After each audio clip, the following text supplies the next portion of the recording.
திவ்ய தரிசனம் நேயர்களுக்கு என்னுடைய அன்பார்ந்த நமஸ்காரம். நான் உங்கள் விஜயானந்த். நவராத்திரி பண்டிகை தொடங்கிடுச்சு. இந்த நவராத்திரி அப்படின்னாலே குழந்தைங்கள்லேருந்து பெரியவங்க வரைக்கும் அவ்வளவு பிஸி ஆகிடுவாங்க. ரொம்ப உற்சாகத்தோடு அந்த பண்டிகையை கொண்டாடுவாங்க. அப்படிப்பட்ட நவராத்திரி பண்டிகையானது கோவில்களில் ரொம்ப விசேஷமாக கொண்டாடப்படுவது வழக்கம். தினமும் காலையில் பார்த்தீங்கன்னா அம்பிகைக்கு சிறப்பு அபிஷேகமானது நடத்தப்பட்டு மாலையில் உற்சவர் அம்பாளுக்கு விசேஷ அலங்காரங்கள் ஒவ்வொரு நாளும் ஒவ்வொரு அலங்காரம் செஞ்சு அதற்கு சோடசோபசாரங்கள்லாம் பண்ணி லலிதா சகஸ்ரநாம அர்ச்சனை அஷ்டோத்திரங்கள்லாம் படித்து அவ்வளவு சிறப்பாக கொண்டாடுவாங்க கோவிலில். எப்படி கோவிலில் இந்த பண்டிகையை எவ்வளோ சிறப்பாக கொண்டாடுறாங்களோ அதே அளவுக்கு குறையில்லாமல் வீடுகள்லேயும் கொண்டாடுவாங்க. வீடுகளில் பார்த்திங்கன்னா நவராத்திரியை ஒட்டி கொலு வச்சு அந்த கொலுவில் பிரதானமாக பொம்மைகள்லாம் எழுந்துருளை பண்ணி டெய்லி காலம்பரை இதே மாதிரி விசேஷமாக அஷ்டோத்திரங்கள்லாம் சொல்லி பூஜை பண்ணிவிட்டு கலசத்துக்கு அதே போல் மாலையில் படிகளில் வைத்திருக்க அந்த சுவாமிகளுக்கெல்லாம் ஒரு பூஜை பண்ணி காலை மாலை 2 வேளையும் நிவேதனங்களை பண்ணி அதற்கு அக்கம் பக்கத்தில் இருக்கிறவங்க உற்றார் உறவினர் நண்பர்கள்லாம் கூப்பிட்டு அவங்களுக்கு மஞ்சள் குங்குமத்தில் பாக்கெல்லாம் வச்சு கொடுத்து சுமங்கலிகள் கன்னியா குழந்தைகள் இப்படி ஒவ்வொருத்தருக்கும் தாம்பூலம் கொடுத்து மகிழ்கிறங்கிற ஒரு சிறப்பான ஒரு பாரம்பரிய பண்டிகை தான் இந்த நவராத்திரி பண்டிகை. இந்த நவராத்திரி பண்டிகையானது ஒவ்வொரு வருஷமும் நம்ம வீட்லேயும் ரொம்ப சிறப்பாக கொண்டாடுறது வழக்கம். பொதுவாகவே பார்த்திங்கன்னா அந்த ட்ரெடிஷ்னல் கொலு அப்படிங்கிறது ரொம்ப முக்கியமாக இருக்கும். அதை தாண்டி ஏதாவது ஒரு தீமை எடுத்து அந்த தீம் வழியாக ஒரு கதையாக சொல்கிறது அப்படிங்கிறது என்னுடைய வழக்கம். இது பேர் நிறைய பேர் இது மாதிரி பண்ணுவாங்க. அந்த வகையில் நானும் ஒவ்வொரு வருஷமும் ஒவ்வொரு கதையை நம்மளுடைய இதிகாச புராண கதைகளை இப்போ இருக்கிற குழந்தைகளுக்கு இந்த இளைய தலைமுறையினர் 2K kids and gen Z kids இவங்களுக்கு புரிகிற மாதிரி ஒரு ஆடியோ வீடியோவாக கொடுக்குறப்ப அவங்க இன்னும் கொஞ்சம் அந்த கதையை உள்வாங்கி அடுத்த சந்ததிக்கு கொண்டு போவாங்க அப்படிங்கிற ஒரு இன்டென்ஷனோட தான் ஆண்டுதோறும் ஏதோ ஒரு தீமை பிரதானமாக எடுத்துக்கிட்டு குழு வைக்கிறது வழக்கம். கடந்த ஆண்டு பார்த்திங்கன்னா தச அவதார கதைகள் அப்படிங்கிற ஒரு தீமில் வச்சுருந்தேன். அதாவது ஒவ்வொரு அவதாரத்துக்கும் ஒரு கதை இருந்தது. அந்த கதை அந்த அவதாரம் தோன்றியதன் அவசியம் என்ன அப்படிங்கிறது வச்சுருந்தோம். நிறைய பேர் பார்த்துருப்பீங்க இந்த வீடியோவில். பார்க்காதவங்க நான் டிஸ்கிரிப்ஷன்லாம் கொடுக்குறேன், பார்த்து தெரிஞ்சுக்கலாம் இந்த வீடியோவை. அதே போல் இந்த ஆண்டு பார்த்திங்கன்னா இந்த விஸ்வாவசுவரத்தினுடைய நவராத்திரி பண்டிகையினுடைய மெயினாக 51 சக்தி பீடங்கள் அதை ஒரு தீம் கொலுவாக வச்சுருக்கோம். ஆப்வியஸ்லி இந்த பிரதான கொலு அப்படிங்கிறதும் இருக்குது. அதை தாண்டி தீம் கொலு அப்படிங்கிறது பார்த்திங்கன்னா 51 சக்தி பீடம் உருவான கதை எப்படி 51 சக்தி பீடம் நம்ம தேசத்தில் உருவாச்சு.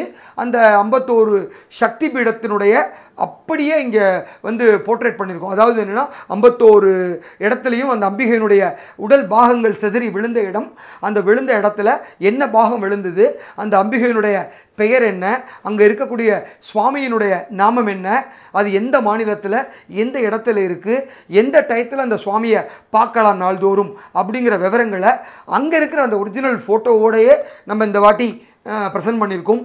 அதற்கு பொம்மையாக வைக்கிறதுங்கிற ரொம்ப இயலாத காரியம் அப்படிங்கிறதுனால நம்மக்கிட்ட இருக்கிற அத்தனை அம்பிகையினுடைய பொம்மைகளையும் வச்சுட்டு அதுக்கு மேலே இதை அந்த ஒரிஜினல் ஃபோட்டோவே ஒரு கார்டாக ரெடி பண்ணி இங்கே ப்ரெசென்ட் பண்ணியிருக்கோம்.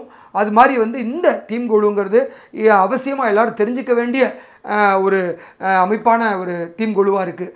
காரணம் பராசக்தி இந்த லோகத்தில் அத்தனை ஜீவராசிகளையும் காத்து ரசிக்கக்கூடிய சாக்ஷாத் அந்த பரமேஸ்வரனுடைய பதியாக இருக்கக்கூடிய பரமேஸ்வரி அம்பிகையினுடைய உடல் பாகங்கள் சிதறி விழுந்த இடத்துல தான் இன்றைக்கி சக்தி பீடமாக உருவாகி நம்ம தரிசனம் பண்ணிகிட்ருக்கோம். அப்படிப்பட்ட சக்தி பீடங்களை லைஃப்பில் ஒரு தடவையாவது நம்ம போய் தரிசனம் பண்ணணும் அப்படிங்கிற ஒரு இன்டென்ஷனோட இதை பண்ணியிருக்கோம். ஸோ தொடர்ந்து அந்த கதை எப்படி உருவாச்சு அப்படிங்கிறத பார்க்க போகிறோம். அதற்கு முன்னால் இதுபோல் உங்கள் வீட்லேயும் இந்த நவராத்திரியை ஒட்டி இதுபோல் கொலு அமைச்சிருந்தீங்களா? அந்த கொலுவை இப்போ ஸ்க்ரீனில் தெரிகிற இந்த நம்பருக்கு வாட்ஸ்அப்பில் ஒரு 5 நிமிடத்துக்குள்ளே ஒரு வீடியோவை நீங்கள் எடுத்து அனுப்பிச்சிங்கன்னா உங்களுடைய கான்டாக்ட் டீட்டெயில்ஸும் அதில் கொடுங்க, பெயர் மற்றும் முகவரி எல்லாம். அந்த வீடியோ நம்மளுடைய திவ்ய தரிசனம் சேனலில் நிச்சயமாக ஷோகேஸ் பண்ணுவோம். இதை கடந்த 2 ஆண்டுகளாகவே செஞ்சிட்ருக்கோம். இந்த ஆண்டும் இது தொடரப்போகுது. ஏன்னா இந்த கொலு வைக்கிற நிறையா பெண்கள் இப்போவே அனுப்ப ஆரம்பிச்சிட்டாங்க ஆர்வமாக. ஸோ அவங்களுடைய கொலு இந்த நவராத்திரி பண்டிகை முடியறதுக்குள்ளே ஒவ்வொரு நாளும் அனுப்புகிறத அடுத்த நாள் அன்றைக்கி நாங்கள் எங்கள் சேனலில் போடலான் இருக்கோம். எனவே நீங்களும் உங்கள் வீட்டு கொலுவை அவசியம் இந்த எண்களுக்கு வாட்ஸ்அப் மூலிமா அனுப்பிச்சி வைங்க. நிச்சயமாக உங்கள் குழுவும் திவ்ய தரிசனம் சேனல் மூலிமா இந்த உலகத்தில் இருக்க அத்தனை பேரும் பார்க்குறதுக்கு நாங்கள் வழி பண்ணுறோம்.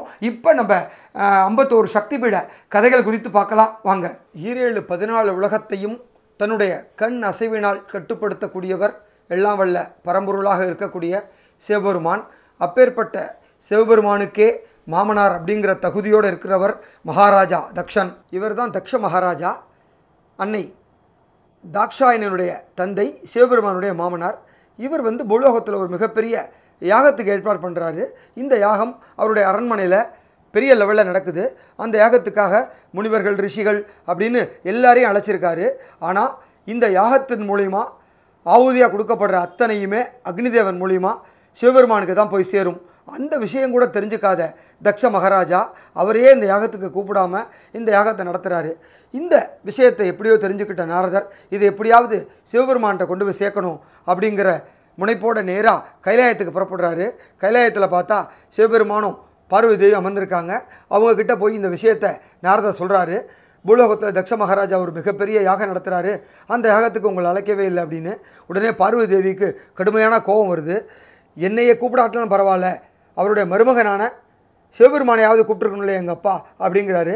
உடனே பார்வதி தேவி நான் இது குறித்து என்னோடய தந்தையத்தை கேட்டுட்டு வரேன் அப்படின்னு சொல்லி பூலோகம் புறப்படுறாங்க.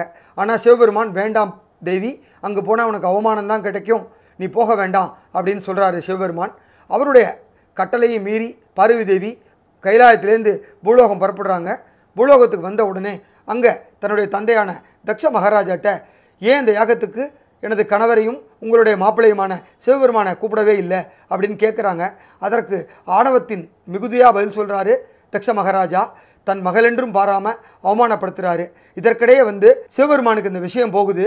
இந்த விஷயம் தெரிஞ்சுக்கிட்ட சிவபெருமான் அங்கே நடக்கிற யாகத்தை உடனடியாக தடுத்து நிறுத்தி அந்த யாகத்தெல்லாம் அழிக்க சொல்லி தனது பக்தனான வீரபத்ரனுக்கு ஆணையிடுறாரு. வீரபத்ரன் அங்கே அந்த யாகத்தை எல்லாம் துவம்சம் பண்ணுறாரு. உடனே பார்வதி தேவி கடுமையான கோபம் கொண்டு எனக்கு ஏற்பட்ட இந்த அவமானத்துக்கு பழி தீர்க்கணும், இந்த யாகத்தின் பலன் உனக்கு முழுமையாக கிடைக்கக்கூடாது அப்படிங்கிற ஒரு சாபத்தை தன்னுடைய தந்தைக்கு கொடுத்துக்கிட்டு எந்த யாகத்தின் மூலிமா இந்த பலனை அடையணும்னு நினச்சாரோ அந்த யாக குண்டத்தில் விழுந்து தன்னுடைய உயிரை மாச்சிக்கணும்னு நினச்சி யாக குண்டத்தில் அன்னை பார்வதி தேவி விழுந்துடுறாங்க. சக்தி தீக்குண்டத்தில் விழுந்த செய்தியை கேட்ட சிவபெருமான் தன்னுடைய ருத்ர தாண்டவத்தை ஆட ஆரம்பிக்கிறாரு. அன்னையை தூக்கி தன் தோள் மேலே வைத்து கொண்டு ஊழி நடனம் ஆடுறாரு. அவருடைய நடனத்தை பார்த்த உடனே 7-14 உலகங்களும் செய்வதறியாமல் தவிச்சு நிற்கிறாங்க. தன்னுடைய அந்த சிவனுடைய தாண்டவத்தை எப்படியாவது தடுத்து நிறுத்தணும் அப்படின்னு சொல்லி என்ன பண்ணலான்னு யோசிக்கிறாங்க தேவர்களும் ரிஷிகளும். எல்லாரும் சேர்ந்து வைகுண்டத்துக்கு புறப்படுறாங்க. வைகுண்டத்தில் இருக்கிற ஆதிசேஷன் மீது படுத்திருக்கக்கூடிய மகாவிஷ்ணு இடம் முறையிடுறாங்க. மகாவிஷ்ணு இந்த விஷயத்தை கேள்விப்பட்ட உடனே இதற்கு ஒரு உபாயம் சொல்கிறேன் அப்படின்னு ஒரு யோசிக்கிறாரு. எனது தமக்கையான தாக்ஷாயணனுடைய உடலை இல்லாமல் செஞ்சுட்டா சிவபெருமான் தன்னுடைய பழைய நிலைக்கு திரும்புவார் அப்படின்னு யோசித்து அவர்கிட்ட இருக்கக்கூடிய சக்தி வாய்ந்த அந்த சக்கராயுதத்தை பிரயோகம் பண்ணலான்னு முடிவு பண்ணுறாரு.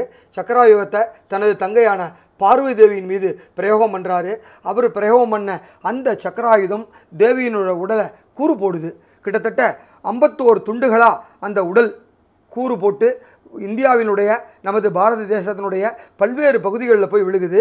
அப்படி விழப்பட்ட ஒவ்வொரு பாகமும் அன்னை தேவியினுடைய ஒவ்வொரு அங்கங்களும் ஒவ்வொரு இடத்துல விழுந்தது.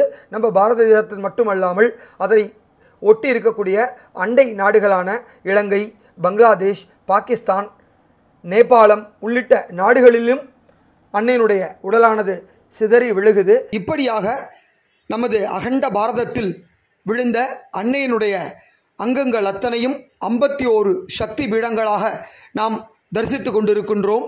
இந்த சக்தி பீடங்கள் ஒவ்வொன்றும் நமது நாட்டின் பல்வேறு மாநிலங்களில் ஆலயமாக இன்று எழுந்தருளி அருள்பாலித்து கொண்டிருக்கிறது.